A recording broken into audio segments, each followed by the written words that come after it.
Sveiki, esu kraštovaizdžio dizaineris Domas Timinskas iš Darnių erdvių studijos. Norėčiau Jums pristatyti individualų kraštovaizdžio projektą. Tai individualiai parengtas sprendinių ir dokumentacijos rinkinys, skirtas konkrečiam sklypui ir konkrečiam klientui. Šis projektas yra optimalios apimties, jame pateikiami svarbiausi planai ir sprendiniai reikalingi profesionaliam projekto įgyvendinimui. Per daugelį metų atrinkome esminius brėžinius ir dokumentus, kurie leidžia projektą įgyvendinti aiškiai, greitai ir neapkraunant jo didelių kiekių detalių, pjūvių ir kitų brėžinių. Dėl šios priežasties šis individualus, kaip mes jį vadinam, projektas tapo populiariausiu mūsų studijos produktu. Šį projektą mes pateikėme elektroniniai versijai, todėl juo labai nesudėtinga naudotis. Jį sudaro keletą dalių ir pirminė jo dalis yra užsakovas, esama situacija, dizaineris, užduotis. Kiekvienas individualus projektas rengiamas individualiai atsižvelgiant į esamos situacijos tiek architektūrą, tiek sklypo ypatybės. Visa tai būna išdėstyta aiškinamajame rašte, kurio sudėtį, kurio planą, kurio nuotraukas, visas mes išdėstome pirmoje šito projekto dalyje. Projekto brėžinius sudaro tokie planai. Vienas iš jų yra dangų planas. Jame nesudėtinga surasti vietas, su kuriomis mes dirbame, kadangi projektas yra elektroninis, tai nesudėtinga yra surasti vietas, su kuriomis kurias reikia apžvelgti, kurias reikia pasitikrinti. Brėžinys yra suskirstytas į kvadratukus metras ant metro.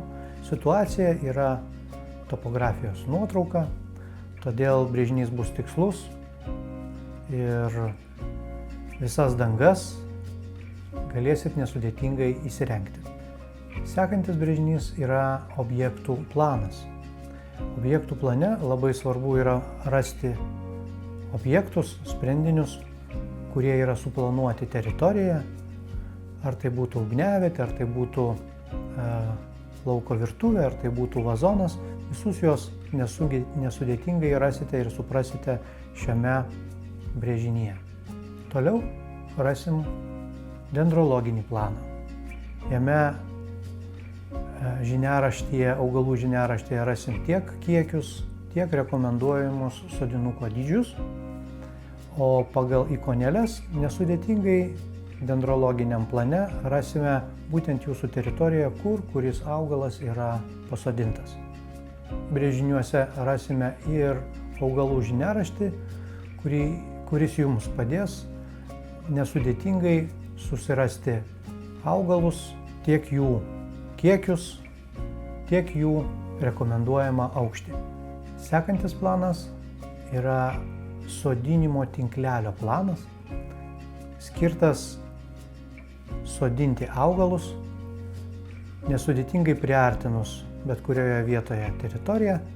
Galima aiškiai suprasti, kokiu ritmu, kokiu tankumu augalai yra susodinti, koks jų susodinimo ritmas, kokie atstumai tarp jų. Nes kvadratukai plane nurodo, kad atstumas tarp kvadratų yra metras ant metro. Taip pat sodinimo tinklelio plane šone rasite augalų žiniaraštį, kuris jums padės susigaudyti, kur augalai yra sodinami. Sekantis planas yra apšvietimo planas arba apšvietimo taškų planas, kuriame legendoje rasite su parinktų šviestuvų specifikacijas. Tai ar tai yra vertikalus, ar tai yra horizontalus šviestuvas, kur jisai šviečia ir atitinkamai kaip plane jisai yra išdėstęs, tai kurioje vietoje jie yra, į kurią vietą jie šviečia, bus labai nesudėtinga susigaudyti. Lygiai taip pat visi planai, kaip ir minėjau, yra suskirstyti į kvadratukus metras ant metro, tai bus labai nesudėtinga nustatyti, kurioje vietoje juos dėti. Toliau rasime laistymo zonų planą, kuris padės mums susigaudyti, kokiu intensyvumu vykdoma šios teritorijos augalų laistymo priežiūra. Tai yra, kaip laistomi augalai. Legendoje rasite intensyvumą, kokiu intensyvumu laistomi vieni ar kiti augalai arba augalų grupės, ir plane atitinkamai spalva nurodyta, kur jos yra mūsų sodinamame plane. Taip pat šiame individualiame projekte rasite pavyzdžių, kaip galėtų atrodyti ugniakuras, jeigu tokie projekte atsiranda, ar lauko virtuvė, ar ažūrinė sienelė. Visus šitos pavyzdžius rasite vadinamų analogų arba pavyzdžių dalyje. Ir paskutinis, tai yra rekomenduojamų rangovų ir partnerių sąrašas. Ačiū, kad renkatės Darnių erdvių komandą.